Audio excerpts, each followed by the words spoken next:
ازيكم؟ يلا نعمل مع بعض النهارده نوعين سلطة من أحلى السلطات اللي بنحبها كلنا. أولا سلطة كول سلو.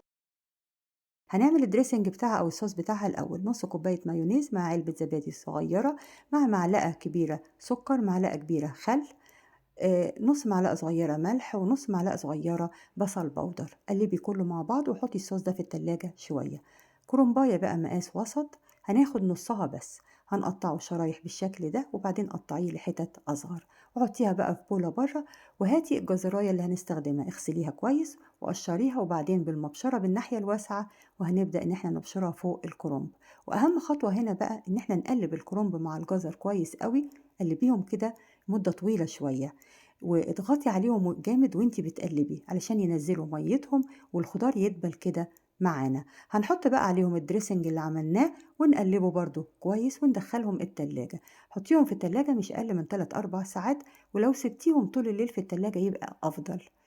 السلطة طالعة حلوة جدًا ومضبوطة أوي، ودرجة السكر فيها حلوة أوي. السلطة التانية السلطة اليوناني. السلطة اليوناني كل حاجة فيها بتبقى متقطعة كبيرة شوية. أنا أخدت ده قلب خصاية كده قطعتها شرايح كبيرة زي ما أنتِ شايفة، وأخدت خيارتين وسط قطعتها برضه مكعبات كبيرة، وبعدين نُص فلفلاية ألوان، نُص فلفل أصفر وأحمر قطعتها شرايح كبيرة كده، وطماطم شيري كل واحدة قطعتها نُصّين، ولو ما فيش طماطم شيري عندِك 3 طماطمات وسط كده قطّعيهم مكعبات وحطّيهم عليها. وحطّيت بقى حوالي نُص كوباية زيتون شرايح، حُطّي زيتون أسود أو لو ما عندكيش أسود حُطّي أخضر ما فيش مشكلة.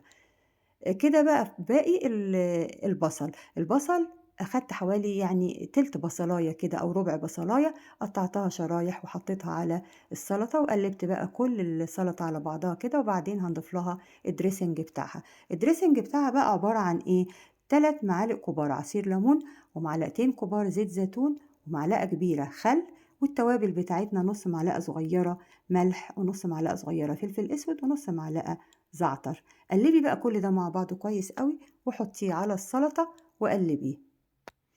آخر إضافة هنضيفها طبعًا الجبنة، الجبنة الفيتا. هتقطّعيها مكعبات صغيّرة وهنتبّلها بالزعتر.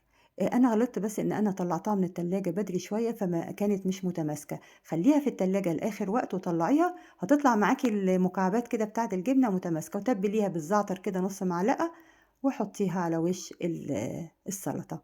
حطّيت بقى السلطة أهي في الطبق وحطّيت الجبنة على الوِش كده. الجبنة دي السلطة دي لذيذة أوي فيها كل حاجة، هي يعني صنف متكامل كده، السلطة بالجبنة. طبعًا سلطة الكرنب بتاعتنا اللي عملتها النهارده، المايونيز اللي حاطاه فيها أنا عاملاه، هانزّل لِك بيه فيديو إن شاء الله بُكرة. شوفيه واعمليه. أنا عاملاه مرّة بالبيض ومرّة من غير بيض. ولو عجبتِك السلطات بتاعتي النهارده اعملي لايك وشير واشتراك في القناة بتاعتي، وباي باي.